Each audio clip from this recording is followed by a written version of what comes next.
from outer space to San Antonio. Splash! Go Spurs, go! And that is nothing but net.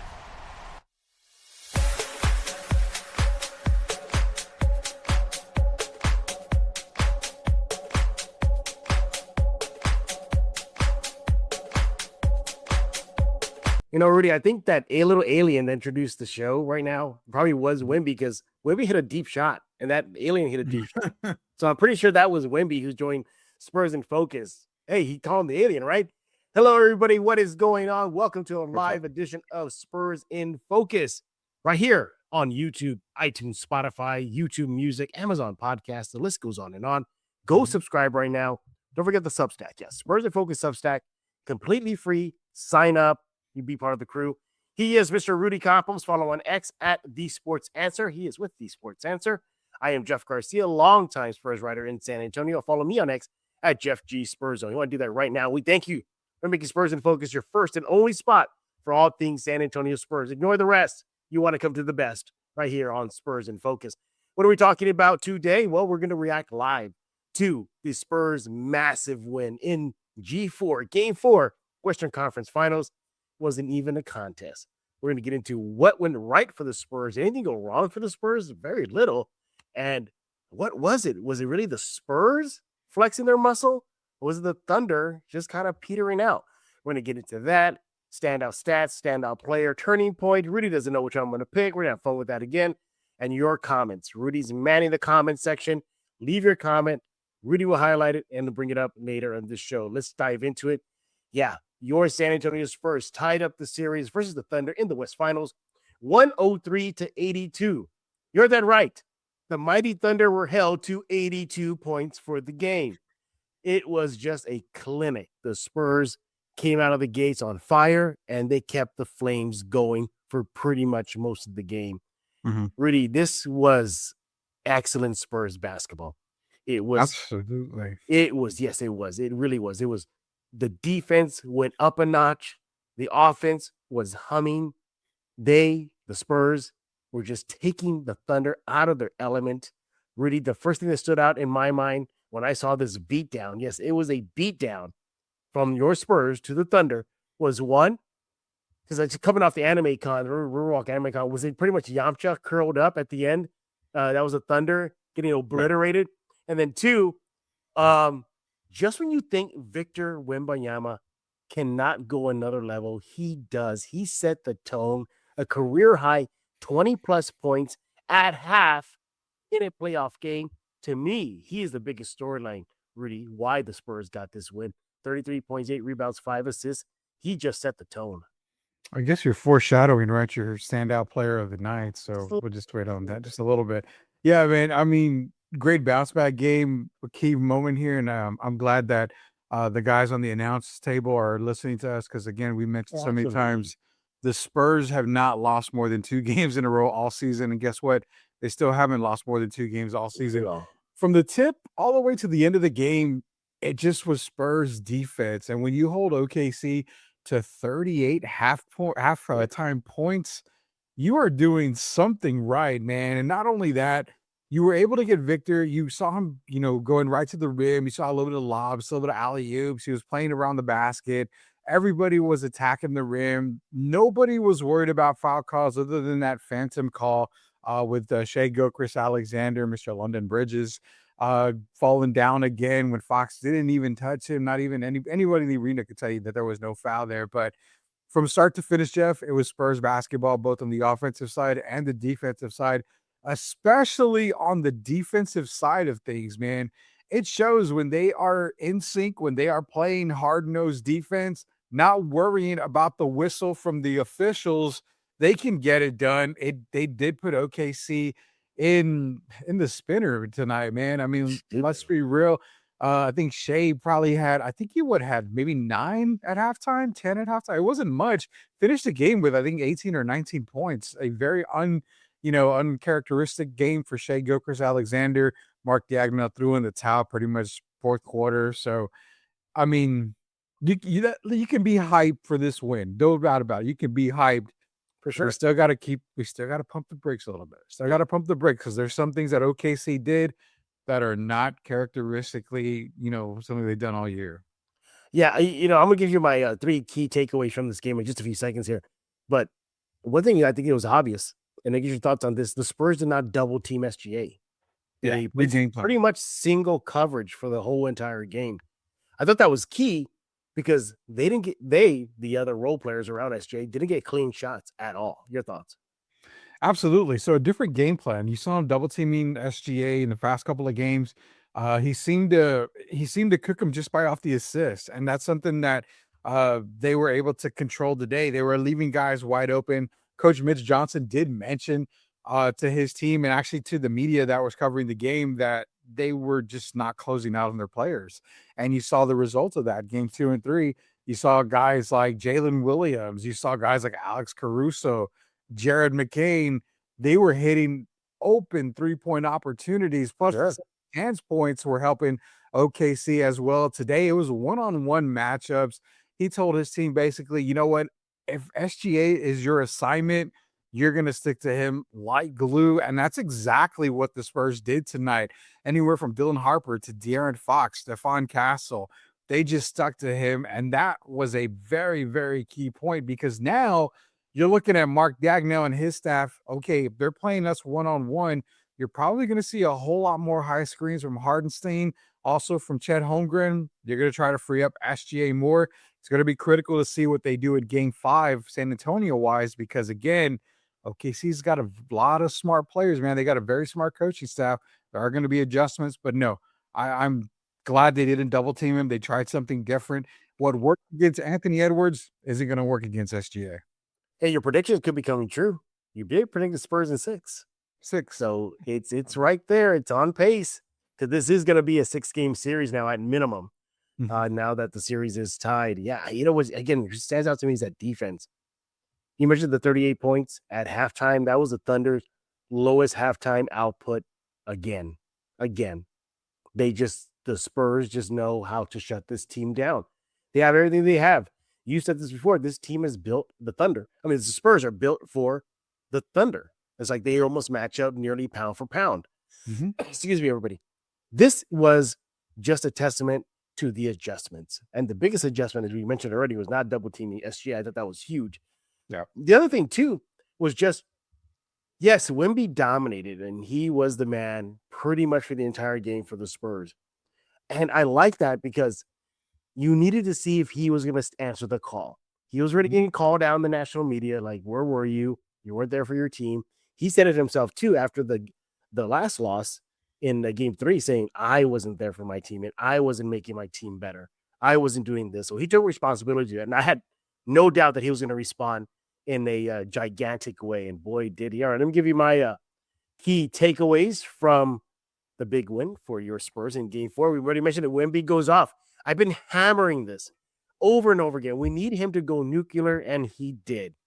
And I think that is huge because the Thunder, literally nobody, but in this case, the Thunder do not have an answer for him. If I'm a Thunder fan, I'm disappointed in Chet. How are you not answering the call versus the guy that they say is your rival, is your number one competitor? Did not answer the call at all. Again, Wemby, 33 points, 8 rebounds, 5 assists in 31 minutes. He was a whopping plus 29 on the night for your San Antonio Spurs. Hit a key, deep, nearly half-court 3-shot to end the first half. 22 points at half, 11 more points in the second half. He was just a beast. 3 offensive rebounds, 2 steals, 3 blocks, and 6 fast break points. So he was just a beast on the night. Number 2, defense. We hit it in the head. Spurs brought that defense. We noted the lowest halftime output by the Thunder, by your Spurs. Again, holding them to 38 points. The Thunder were just, they couldn't even generate shots, Rudy, at all. They were just clanking left and right. For the game, everybody, mind you, for the game, the Thunder shot 33%, 30 of 91. Not to say the Spurs weren't any better, 39%, but hey, this is a high-powered offense, the Thunder, and they held them to that type of shooting. And number 3, I think this is probably huge as well, minimal turnovers. We didn't see the Spurs cough the ball up at all. 13 turnovers on the night, while the Thunder had 20. So in back-to-back games, Rudy, even though the last game was a loss, but still, it's trending in the right direction. Under 20 Game 3 loss, they had 11. And then in game 4 win, they had 13. I'll leave this up for a little longer. Rudy, your reaction. Yeah, so let me react to you. Obviously, I always react to yours first here. And one with Wemby going off. Yeah, similar to game 1, just, total dominance by Victor Wembanyama. What is the difference from game 1, 2, 3, and then tonight, game 4? Paint production. I mean, he just got to the basket. He rolled to the basket. Teammates were getting to the rim, getting him easy lobs. He was able to play more inside the 3-point range. I think he shot like 7 of them tonight. Yeah, 7. Yeah. 3 of 7 tonight from beyond the arc. But I mean, then you're looking at it, 15 shots were inside the arc. And that's where Wemby has his bread and butter, man. You're 7'4". You've got to dominate the paint. As Tim Gonzalez, one of our listeners, mentioned, Reggie Miller did say that. You have to definitely dominate inside the paint if you're 7'4". Chet Holmgren, we've already said, run scared. Isaiah Hartenstein can get into foul trouble if Wemby does play under the basket. Make the officials make the call. Sure. Wemby did go off. So again, what worked in game 1 also worked in game 4. Defense, man. This is the best defensive, game that the Spurs have played in this series. This is similar to the defense they played against Minnesota in the last series, in Portland, previous series to that. But this is also the same type of defense we've seen from the San Antonio Spurs against the Thunder in the regular season as well. They made it very difficult for all these players to get shots off. It's different when McCain is getting open looks. It's different when Caruso is getting open looks and getting to the basket. They made sure to close out all entry pass to that rim tonight by any OKC player.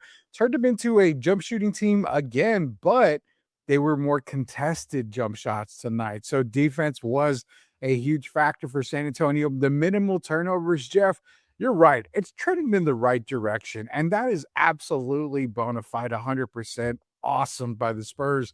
Because in the playoffs itself, if you're going to turn over the ball, you're going to lose a game and you're going to lose a series. So keeping the turnovers low at 13 and still getting OKC to turn the ball over 20 times tonight. And OKC conceded 25 points off of those turnovers. That is a 100% butt whipping by the San Antonio Spurs. I like those keys. A few keys for me, and I'm just going to say that bench production. Yes. I mean, you may not say that it was like, oh, they had a really good, they didn't score a whole lot bench wise. I mean, I think they only had 16, 25, 33 points, I believe, on the night from the bench, but it's those minutes, like we said, getting 21 minutes out of Harper, getting 18 out of Keldon. Sure. You were able to get good minutes and keep your starters' minutes relatively low. 31 minutes was for Victor. Yep. Devin played 33. So again, when the Spurs are able to keep their starter minutes low, they look revitalized, they look rejuvenated. And the bench was very big tonight, very key. That's probably my biggest takeaway. Other takeaway was the closeout, man. I mean, their closeouts on defense. You've got OKC, and I'm gonna kind of rain on the parade. I know you're honking out there in San Antonio, but let me rain on this parade a little bit. OKC was 6 for 33 from beyond the arc tonight. That's very uncharacteristic of OKC. For granted, and keep in mind, the San Antonio Spurs did a lot better closing out beyond the arc on OKC tonight, but it's very rare that we're going to continue to see OKC, even contested, miss that many three-point opportunities. So lo and behold, game 4, they were able to miss them. Spurs did a great job on defense. Those are my takeaways from the game tonight. It's almost as if the script was flipped. And what I mean by that is this. We can't say it's scripted. That's bad, Jeff. Come on. That's bad. It's bad. Can't say it. Even though I don't know if you caught this. Did y'all see that viral snapshot? It was 2-2. They had a 2-2 already. And the game hadn't even started already. Yeah. And add the fact, too, wasn't there like a leaked video of a Cavs-Knicks finals, but the Cavs-Pistons finals, the series was still going on? Yeah. Interesting, Rudy. I know you love a good conspiracy theory when it comes to sports. You love them. But the script was flipped. And what I mean by that is this. How many times have we said this? Points off turnover, Thunder this, Thunder that. The Spurs won this points off turnover battle, 27-13. A second chance points. Thunder second chance points. Thunder this and second chance this. OKC. It was the Spurs. narrowly getting that edge, 17-14 in that department. So, and then the bench production, the Spurs were a better bench producing team than the Thunder were. McCain didn't go off, Wallace didn't go off, the other Williams didn't go off. So there's that. You know, it's interesting too, speaking of bench, although Harrison Barnes didn't have open your eyes, mouth drop kind of stat sheet. I mean, he only finished with 5 points. We got 5 points, 3 rebounds, no assists, 16 minutes. Mitch Johnson, after the game, praised him. He said the team needed every single minute of Barnes out there because of what he can do that doesn't show up on the stat sheet. I want to get your thoughts on that. Do you think even though Barnes doesn't wow you, he's still making an impact out there? Jeff, I'm gonna have to pick another standout player of the game. Appreciate this right now. Harrison Barnes, he was one of them. No, I mean, looking at Harrison Barnes tonight, the 16 minutes, those are 16 huge minutes by Harrison Barnes. We mentioned in the last couple of games that we've done a live show for how you need to see more Harrison Barnes. You need to see more of these bench guys out there, not for 4 minutes, not for 5 minutes. They've got to play some double-digit minutes. Harrison Barnes may not knock down 3 after 3. He may not be shooting the ball very well, but it's the little things. It's getting his hand, on a couple of balls when they get to the basket. It's just making it tough, staying in front of some of his defenders. I mean, it was playing defense, staying in front of his man. I mean, he does a lot of little things, and there's a reason why he has a ring for it too. He's a champion. He knows how to win. He's the true veteran that you need on this team. And he's the perfect guy to put in there when you need to spell a guy like, Devin Vassell, Stephon Castle. He's going to give you some quality minutes. They're not going to be wasted minutes at all. Harrison Barnes, man, I mean, a guy that you hopefully are going to see in game 5 get the same 15, 16, 17 minutes because he may not score, every game, Jeff, but he is capable of hitting 1 or 2 shots in the key moments where they really need it. Maybe Spurs are down by 3. He can knock down that 3 to tie the game and momentum shifts. So Harrison Barnes is a guy that's got to get more minutes from here on. Yeah. He was a plus 13 on the night in 16 minutes. So definitely made an impact too. 2 offensive rebounds. Again, very positive. That's why his plus minus is up. 1 steal, 1 turnover. 5 points as mentioned, 3 rebounds. A true shooting percentage, 38%. Overall, he just was impactful, even though he didn't have eye-popping numbers here. I look at this win, and I got to ask you, Rudy, before we hit the first break here. Sure. Was this more Spurs, or was it the Thunder just having one of them games? One of those games that every team has in a series. What do you think? That's a great question. I had to pull my wife down off of her being on the roof screaming and everything for the Spurs win. And I told her, the Spurs came out, they wanted it the most. And I'd say it was a little bit of both, Jeff. Okay. The Spurs came out, they played great defense. They had a game plan. They stuck to the game plan. But again, like I mentioned earlier, shooting 6 for 33 from OKC.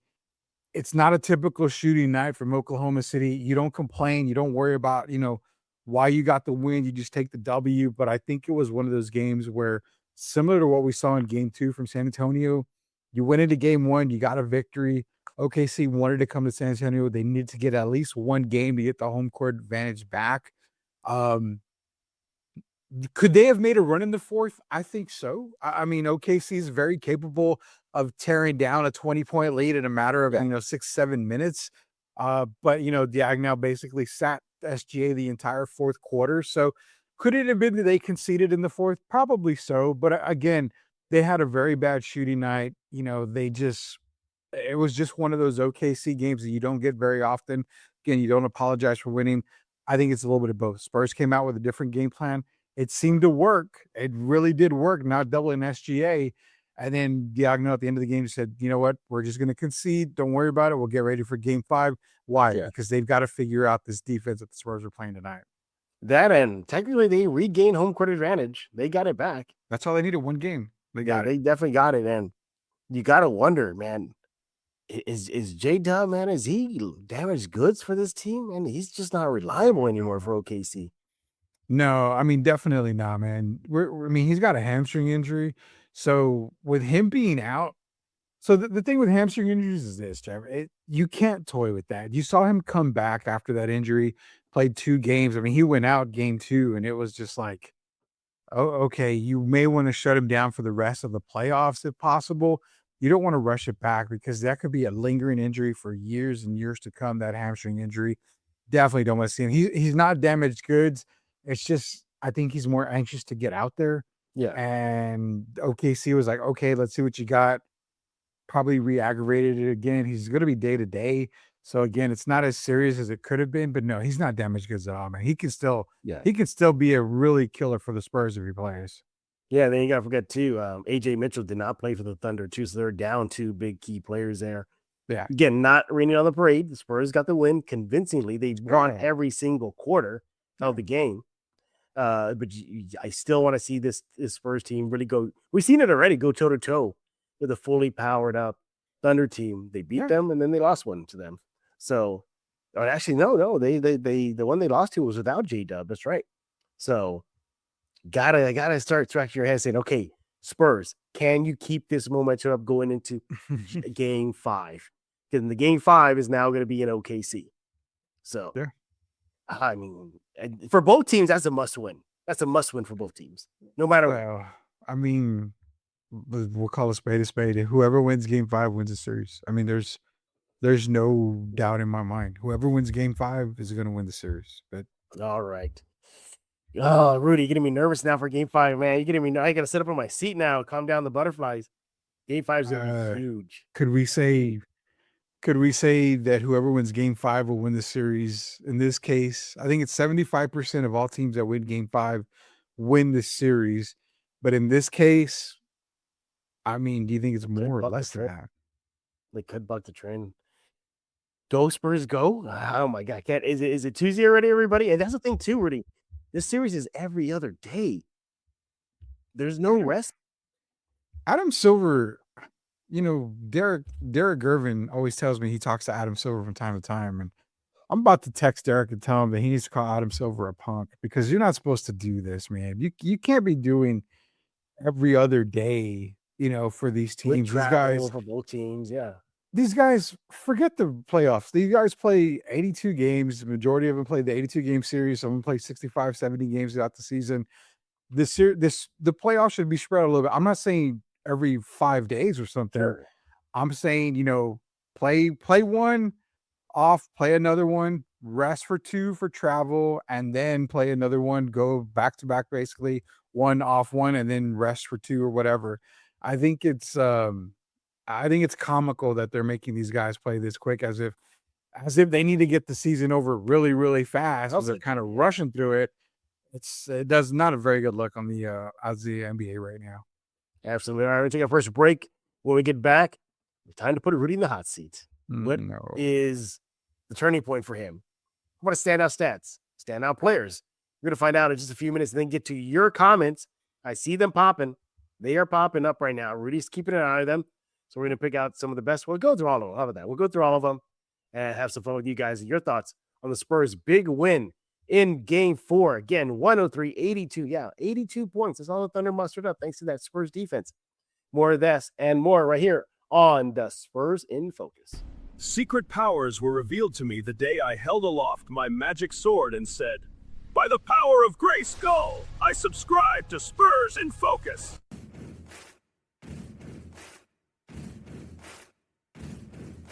Got Anakin Skywalker making an appearance here today. Yeah, without the helmet. No Vader helmet. We're close to that Masters of the Universe movie, Jeff. Don't remind me, man. I'm getting hyped. The only thing that made me a little bit worried was out of the blue, they started releasing like clips of the movie left and right. I'm like, that's not good. That's not Why is it not good?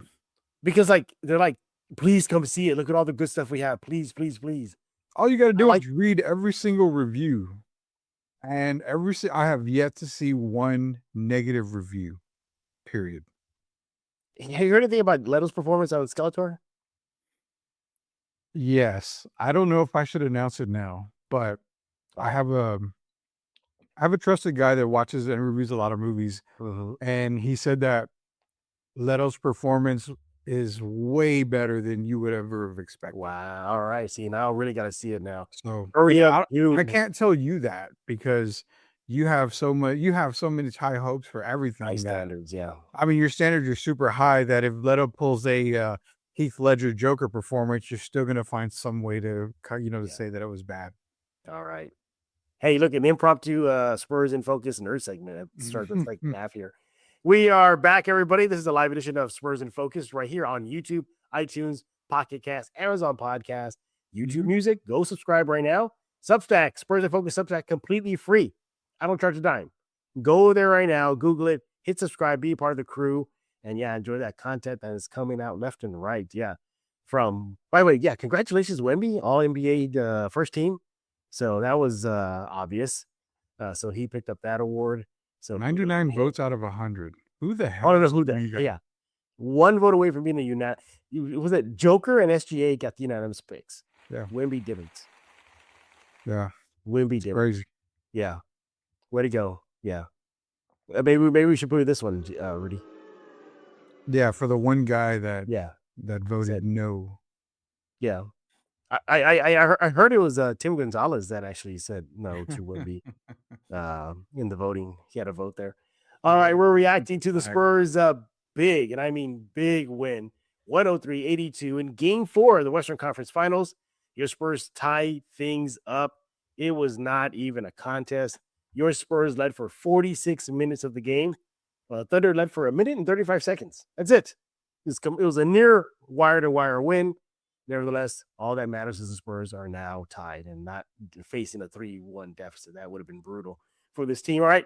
So at the time of the show, we're going to put a Rudy on the hot seat. Is he going to have to react to a turning point? Standout stats, standout players. He doesn't know. Round and round we go. Which we're going to stop on? Only I know. And here we go.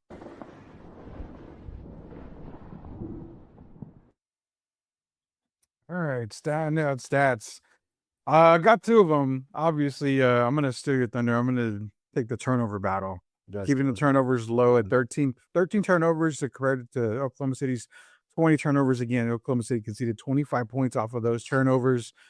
What you have to really look at, too, when it comes to the Spurs keeping the turnovers low was, again, the fact that you had 2 guys playing, Dylan Harper and De'Aaron Fox, 2 point guards.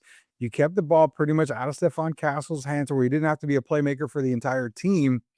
That's the reason why these 2 guys are so important in Harper and Fox, because, again, true point guards on this team. You see the turnover again being low 2 games in a row. Again, the Spurs lost the last one. They won tonight. There's less turnovers, and it's going to continue that way because, again, OKC, as great of a defensive team that they are, some of their guards are not as good when it comes to Harper and Fox. Yes, they can shoot the ball, but again, that's all that they really can do is shoot the ball beyond the arc. Jared McKean's the only other one that can maybe attack the basket. So keeping the ball out of Stephon Castle's hand primarily and making him an off-the-ball type guard, chef's kiss for Mitch Johnson. The guys, thank God, De'Aaron Fox and Dylan Harper back. Turnovers are low. What's another one, Jeff? Again, I got 2. I'm going to hit on one of them. Fast break points. The Spurs have 18 to OKC 7. Seems like San Antonio has been dominating every single team on the fast break points. Why? They're getting back on defense. They're able to make rebounding very tough for other teams. They're trying to, they're getting a couple of guys back to stop the fast breaks from even happening. OKC likes to run. Because they can't run, it makes it difficult to get those transition threes. Points in the paint. Congratulations, Spurs. 50-36, 14 more points than OKC had. Why is that a main part here? Because you saw Victor Wembanyama take 15 shots inside the 3-point arc. Majority of those were lobs, and he was right at the basket. They were attacking the basket. Dylan Harper, De'Aaron Fox getting into the paint, doing a couple of floaters, doing a couple of little fadeaway jump shots. Everything that the Spurs did tonight was game 1 all over again, with the exception of defense. Their defense was astronomical. Sure. They were on point. That's the reason why you saw a 21-point win. Hey, man, those are my 3. I'm hoping I left some for you, Jeff. Oh, you did. You did. And I got one for you. -18. Now, what was that about? Like, what's that number? Shai Gilgeous-Alexander. He was a -18 for the Thunder. This is your reigning, defending MVP, NBA MVP. False MVP, Jeff. False. The false MVP, as Rudy says. 19 points, 4 rebounds, 7 assists in 31 minutes. Just shot the foot of his own team there. Right? Again, minus 18. He had 4 turnovers. Credit to the Spurs defense for making his life hell. From Castle to Fox to Carter Bryant to Vassell, these guys were hounding him, and they held him to a minus 18. So that was the standout stat for me. You kept in check the false MVP that Rudy says. By the way, did you see that moment where Mitch Johnson really got into Carter Bryant? I mean, grabbed him by the jersey. Did you see that? I'm glad he did it. I loved it. That's the way you need to be coached, man. For all you kids out there, if your coach is in your face like that, getting on your ass over stuff, not that he's mad, not that he's, trying to bring you down or anything. That's called motivation, man. You would love to have a coach like that. You would love to have a coach that cares enough about you, that expects you to be better than what you are. Kids, take that, look at it, watch it, hang it in the lavore. I don't care. Just know that if a coach does that to you, it's all love and they expect the best from you. Exactly. You see like Wemby kind of go up to him afterwards, Carter Bryant, and be like, "You're all right. You're all right." He looked like he wanted to cry. I never seen Mitch get that animated before with a player. Like, Wow. he had the look of like, "What the bleep are you doing out there?" I just lit him up, and when he grabbed him by the jersey, I was like, "Oh my goodness, here we go." But credit Carter, he did. Some media guys gonna make a big thing of him. Right. Well, credit Carter Bryant. He didn't even like react, like, "Oh, whatever, get the bleep off me" or something. He just took it and moved on. Mhm. So, but hey, another sign that he believes in him, Mitch Johnson, he put him back out there. He didn't sub him out. He's like, "Go back out there." So, and look, I mean, Carter, I get it. You're trying to defend SGA. I know it's a tough task, but hey, as Rudy said, if Mitch does that to you, that's a good sign. All right, what is the next category? Round and round we go. Rudy does not know. Which one will it be?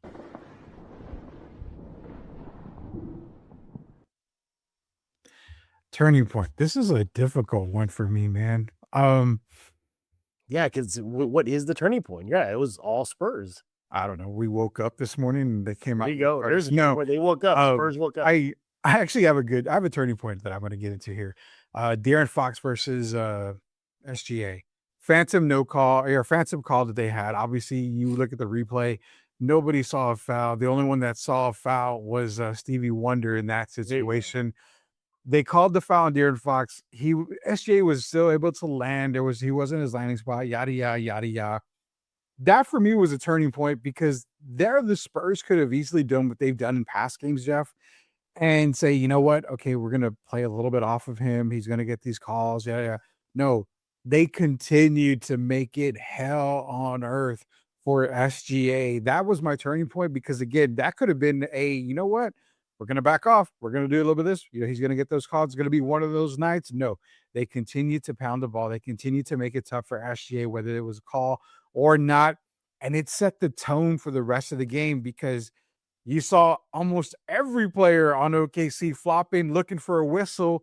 There were no whistles to be had. It seemed like the rest forgot their whistles in the locker room, especially after halftime. So again, when you play physical and you make the officials call it both ways, they will swallow that whistle and they won't make every single call. Spurs have done that tonight, and that was my turning point, was knowing that, hey, we got a foul call here. Cool. We're not backing down. We're going to continue to play defense. We're going to continue to get in your face. We're going to continue to make it tough. That's my turning point. As small as it is, that could have gone either way. I'm going to go with the first quarter and that opening run. A 16-0 run, all but put away the Thunder early. So there's about 7 minutes and 49 seconds left in the first, right? Mm-hmm. So the Spurs go on a 16-0 run to about the 3.5 point of the first period. In that run, Wemby goes off 6 points, 4 for 4 for the free throw line. Chet Holmgren had 2 turnovers, so he's hurting the team. Yeah. Jared McCain missed all 3 shots. Yeah, that hero from the last game, did not show up again. Spurs go on and make 5 of 7 field goal shots in that 16-0 run, 7 fast break points for the Thunder, 3 turnovers, and they go 0 for 6 in that span. It was total domination by the Spurs, out-rebounding them 6-2, 5 assists to nothing in that run.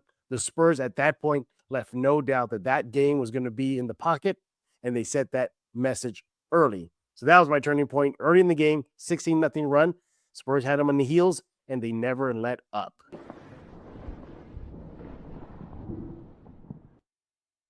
All right, There you go, standout Rudy. players, man. Standout players. Definitely, we talked about earlier. We talked about Harrison Barnes. We kind of hit on him already. I do have a couple more standout players. My biggest standout player for the evening is Devin Vassell, man. I mean, Absolutely. he had 13 points, but again, remember early in the season, Jeff, when I told you Devin may not wow you. He may not go out there and score 20, and you look at the stat line, you look at the stat sheet, he's like, well, he's got 11 points, but why does he feel like he had 30 tonight? It's because it's key shots and key moments. Yep. He's been doing that all season.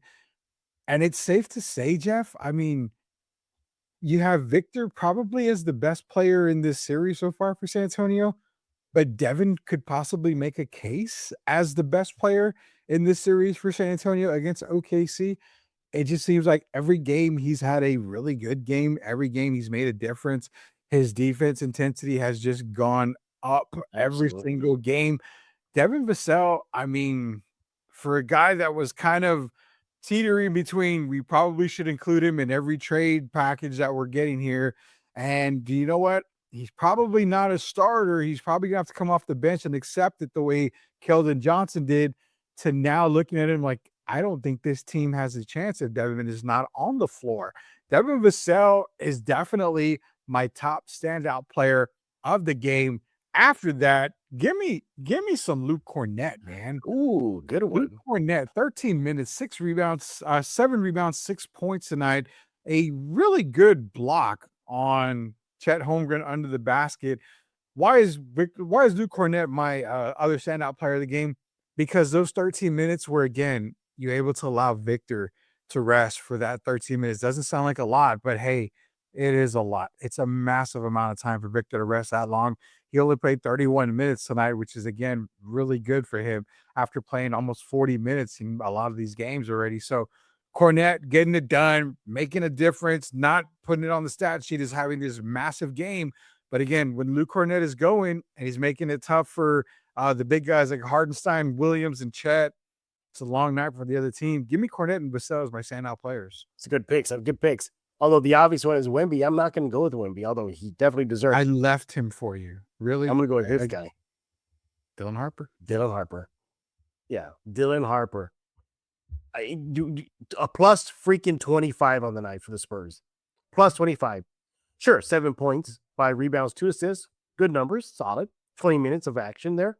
But my goodness, just his ability just to break down that OKC defense. Gets the line almost at will. Gets the free throw line 6 times in the game. Connects on, 2 or 3 shooting from the field inside the 3 line. It didn't really get in foul trouble, 2 fouls. But what I liked about it is just that he does so many things. I've said it before and I'll say it again. Thunder don't have an answer for Victor. I don't think they have an answer for Harper. He dances around them. He makes it look so easy when I was on the court. He looks like he's just a big dude out there. They've thrown multiple defenders at him. Still can't slow him down. A plus 25 from a rookie in a conference finals game where the Spurs could be staring at a 3-1 deficit or a 2-2 tie, and he steps up. Give me Dylan Harper. Your thoughts? Dylan Harper, again, a future superstar in this league and the best player in this NBA draft had he not been drafted by the Spurs. I mean, we're going to just call it like we see it. And the kid's grown, man. I mean, again, going from a Rutgers team that didn't even make the NCAA March Madness tournament to final, to come into San Antonio and making an impact right away. This shows you the type of player that he is. I mean, again, his dad, Ron, champion, obviously with the Bulls, multiple teams as well. And then he's got a brother that plays in the Boston Celtics. He's a basketball kid. He's a basketball guru. He's definitely going to be one of the top point guards in the league moving forward. If anybody can believe that, I mean, it's got to be Dylan Harper. And, the good thing about Dylan, Jeff, is that he is relentless getting to the basket. He doesn't settle. Like you see a lot of point guards, a lot of guards these days, they settle for the jump shot. They settle for the 3. Not Dylan Harper, man. He's old school. Thank you, Ron Harper, for teaching your kids the correct way to play basketball. He's the old school. He gets to the basket. He draws the contact. He plays through contact.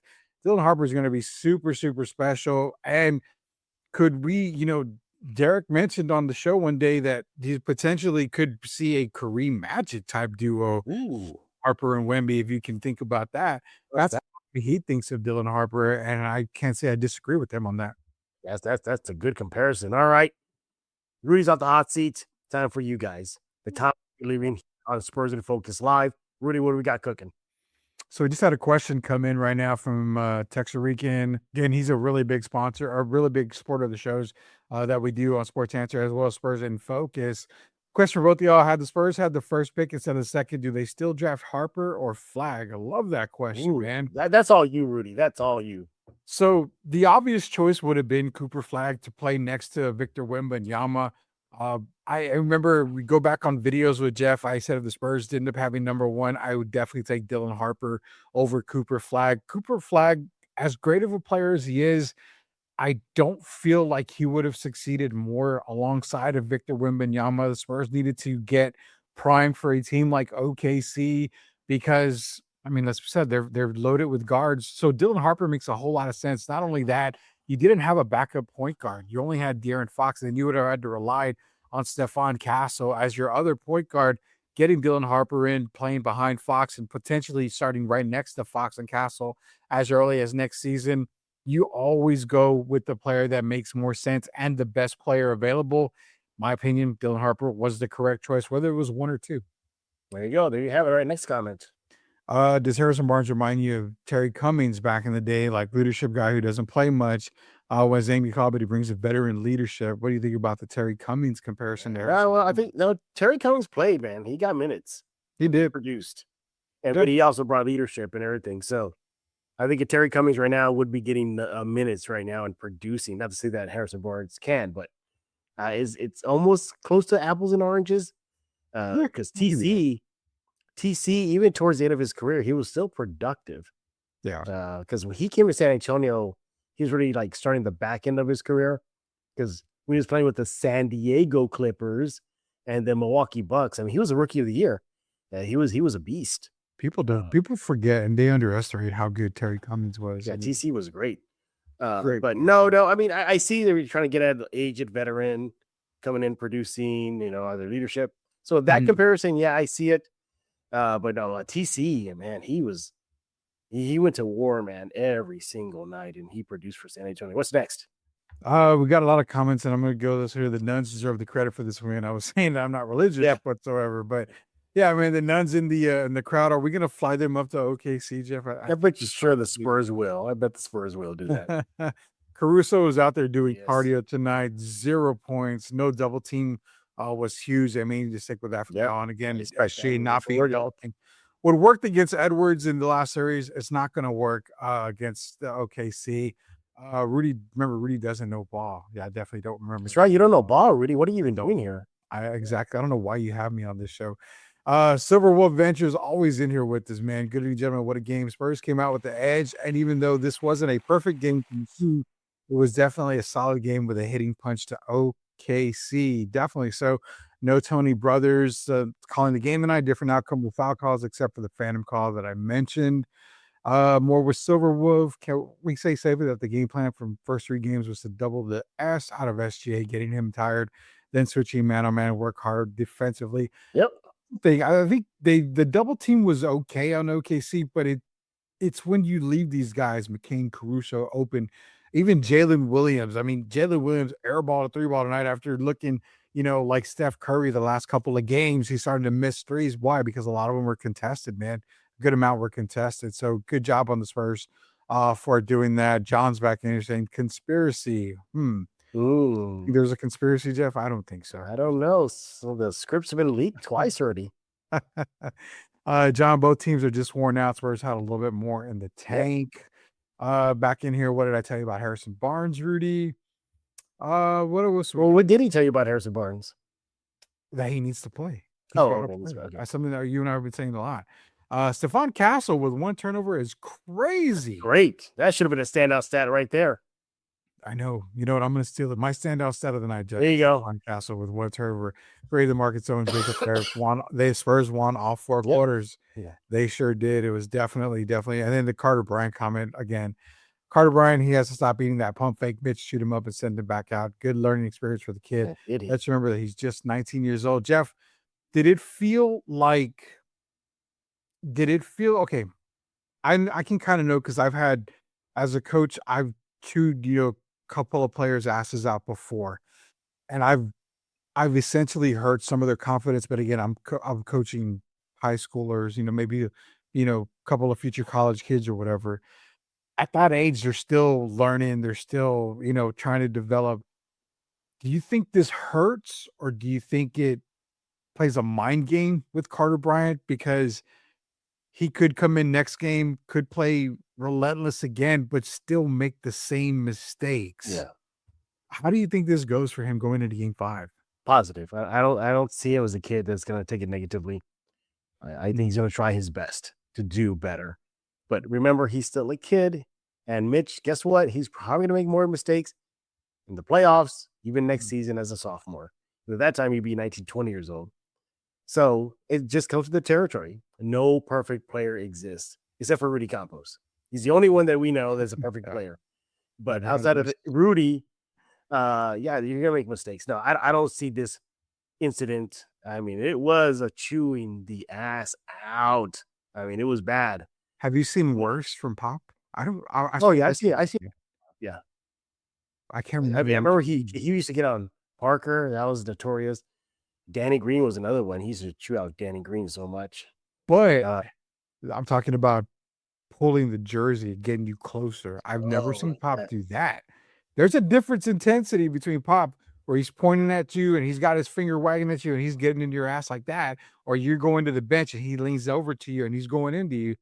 But then you got Mitch, who was already leaning into him. He hadn't even been there yet, and he pulled him closer by that jersey. I've never seen Pop do that. That's what I've seen Pop do that. Yeah, I seen Pop. I seen Pop tell Danny Green like what the bleep are you doing? Like just in his face. So. Oh yeah, but yeah. We got Brunson at Brunson Dynasty in here, and I love this. I'm only putting it out because this is Go New York Go. They definitely want to see probably a Spurs Knicks. Yeah, they don't want to see OKC. They're more worried about OKC. Tim is saying Rudy that thought the turning point would have been the Nuns. We could have probably used that. Besides baller. Yeah.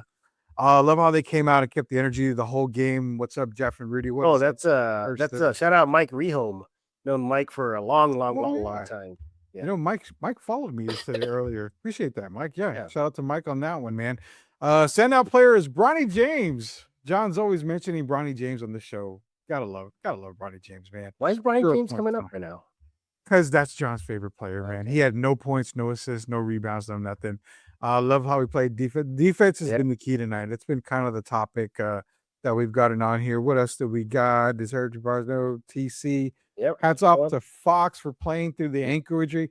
There was a moment where he had a layup. He came down and it didn't look good. I thought he would have been pulled at that time, Jeff. You think that ankle injury is going to be lingering this series? Because I think it's going to hurt him a lot. Yeah, I think it will be. But he's saying he's going to go out there. The doctors are clearing it for the Spurs staff. So they're out there, they're gambling, and he feels confident. So we'll see how long it'll last. Yeah, we've also got Spurs in Theory again here. Keep doing your things, guys. Love the coverage. Hey, I've been asking him, Mike Rehome at Spurs in Theory, to come on the show. Dare I say, I think he's ducking me. Really? I think he's ducking us, Rudy. This is the best podcast, period. Whether it's Spurs coverage, whether it's just whatever. We have the best podcast network. Rehome has told me, I haven't checked my messages in a day or two. I'm like, you're right. Well, he followed me, so maybe should I message? Just messing with you, Rehome. Just messing with you. A couple comments. This is a Draymond comment, so I mean, I'm only putting it up there because he came in here, but we need to get a guy that'll actually kick people, down below the waist. Yeah, Draymond. We need to stir things up. So, dare I say we had him, and his name was Sohan. We did, but Sohan. I mean. We can't do a whole show on Sohan. Yeah. Moving on. We might see Sohan in the finals at this pace. So Probably. Wouldn't that be cool to see Jeremy Sohan in the finals? Finals. That'd be crazy. You think they would have fouled him pretty damn hard if he ever got into the game? Not like he plays anyway, but I mean, do you think they would foul the hell? No, I think he would do that to one of the Spurs. He could cause a fight. I think he could cause. Yeah, a I think he fight. would cause a fight. And yeah, apparently Rehome's not ducking you at all, Jeff. So he's just like, that. And shout me out, twin. Don't know who that is. Castle needs to work. Free throws. He missed some tonight. Those are all the comments that we got in here, man. So appreciate all the comments as usual. Getting close to almost 300 people on the live stream with us. So That's good. Tuesday night. Should we let them know? Are we back on Tuesday night? I got a bowl Tuesday night. So we'll say should be 50-50. I should be done. I should be done by then. I'm bowling with my daughter that night. Oh, yeah. Well, then for sure. Yeah, I guess we'll do a live show after, what is it, Game 5? Hopefully the Spurs will win. Big game, man. Big game. Since you're probably not going to do a preview show with us, Rudy, I think you have somebody on deck. Your thoughts, how you see it coming out, Game 5? Ooh. So Game 5, again, shooting 6 for 33 from the field beyond the arc from OKC. That is something that you don't really see a whole lot from them. When they have a bad game, they tend to have a really bad game. I fully expect Oklahoma City to come out on fire in Game 5. Yeah.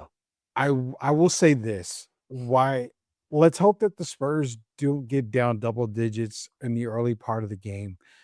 It's not Portland, so it's going to be tough for them to make a comeback. Give me OKC to start pretty hot on Game 5 on Tuesday night. Spurs to kind of make a little bit of a comeback. I'm gonna reluctantly say Spurs get the victory in Game 5. They kind of figured out a little bit of what to do on SGA tonight. I need to see what Diagno and the coaching staff is going to do to kind of work around that.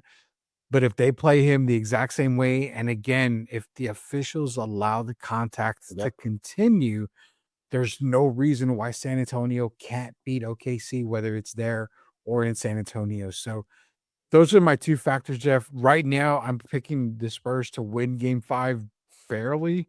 But I think what it comes down to, it comes down to that 3-point, shooting by OKC. And they tend to shoot a lot better at home than they do on the road. Yeah. We'll have a full preview with myself, my comments, and our guests tomorrow on Spurs in Focus right here. So stay tuned for that. Rudy, it's been a pleasure. Thank you for joining us here on this live episode of Spurs in Focus. We appreciate you. What's going on with the answer, buddy?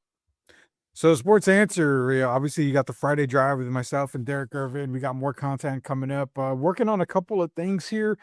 For those of you that don't know, we did a documentary on Derek Irvin. It's still on our YouTube page over on Box Score Studio. You can also get it on Answer Now TV. Catch it there as well. But we've got more documentaries actually coming out and some pretty good ones. I can't really say what it is right now. Once we get everything signed, sealed, delivered, I'll be able to announce stuff. But we've got a whole lot coming out from the Sports Answer. Football season right around the corner. So you're going to get NFL talk, college football talk. Of course, you got Spurs basketball talk. And maybe we'll have this guy, Jeff, back on the Sports Friday Drive here pretty soon. It'd be nice to get him in studio because Jeff just makes me and Derek look terrible with these muscles, these He-Man muscles that I have. So, I want to be able to do my flex right there next to Jeff. But yeah, we got a whole lot going on over there. By the way, the San Antonio Charles, they kick off their preseason on Monday. So today, if you're watching this episode, so I think Rudy may go there. And he has a media pass for that game. So I'm trying. Maybe he's gonna try to go. So maybe you might hear some Toros talk on the answer soon. So definitely. Yeah, for sure. So all that and more. But you want to follow Rudy right now on X at the Sports Answer. By the way, true factors coming in right now. You scored 200 points back in high school. I did. Let's see. I told you. I got John in here went to high school with me, so he knows I scored 200 points back in high school. Funny thing is that no, it wasn't the first quarter. It was actually just me against a ghost out there. I was just shooting the basketball, so you can easily score. But I before you go, Jeff, I do appreciate, what he's telling me out there. And again, he's been a really big supporter of us here uh, at the shows and stuff. And do you want to remember about Memorial Day tomorrow? Memorial Day, Oh yes. really big for San Antonio, being that it's a military USA here. And you always got to remember, Joel, I appreciate you bringing that up. Jeff and I can talk Spurs, we can talk media, we can talk everything. Everybody can do what they want because of, all the lives that were lost. So happy Memorial Day, everybody out there. Shout out to our military as well. What Rudy said, and yeah, same thing. My sentiments exactly. Follow Rudy on X at the Sports Answer for everything you need to know outside, well, in Spurs and more. So if you want to look what's going beyond San Antonio Spurs, NFL, all that good stuff, you want to go to Rudy at the Sports Answer. And no, I guess sure, why not? I'll get see Tim Gonzalez is there. Is Jeff buying food at Don Beggar? Yes. Oh my! You get off the kids menu. Off that'll be the get happy middle. Do you want to know a known fact about Don Pedro? I've never eaten there. Back in the day, it was good. Today, it feels like it lost something, but I've never eaten there, and I'm gonna leave. We're gonna end the show on a crazy fact, Jeff. I've lived in San Antonio my whole life, born and raised here. Except the little time I lived in Ohio, I've never been to the Alamo. never been to the Alamo. Get out. Never been, not even through a field trip. I've never been to the Alamo. I was there maybe a couple of years ago. Just never been. We'll see the Alamo. And I was like, oh, and I get reminded how tiny it is. Like, oh, that's it. I wonder how many people that are from San Antonio, live in San Antonio, have never been to the Alamo. I know I've. No, let me tell you, when I was living in New York City, Mhm. and I would go to Times Square, after a while, like the nostalgia wears off. And you're like, oh yeah, it's Times Square. Like moving on. Yeah, so I could get it. Like native New Yorkers, for them, is like, yeah, it's Times Square. Native San Antonians, it's the Alamo. So there it is. But there it is. But hey, anyway, everybody, we thank you for making the Sports in Focus your first and only spot for all things San Antonio Spurs. This should be the first spot you go to every single day for Spurs coverage and more. Subscribe on YouTube, iTunes, Pocket Cast, Amazon Podcast, Spotify, Spurs in Focus Substack, completely free. Go sign up right now. Just hit subscribe and you're in. You're part of the crew. As Rudy mentioned, we'll be back for a live show after Game 5 in OKC, but we'll definitely have a show, in between previewing that Game 5. So stay tuned for that and so much more. So for Mr. Rudy Campos, who dropped 200 points in high school, I am Jeff Garcia, and now you're in focus with Spurs in Focus.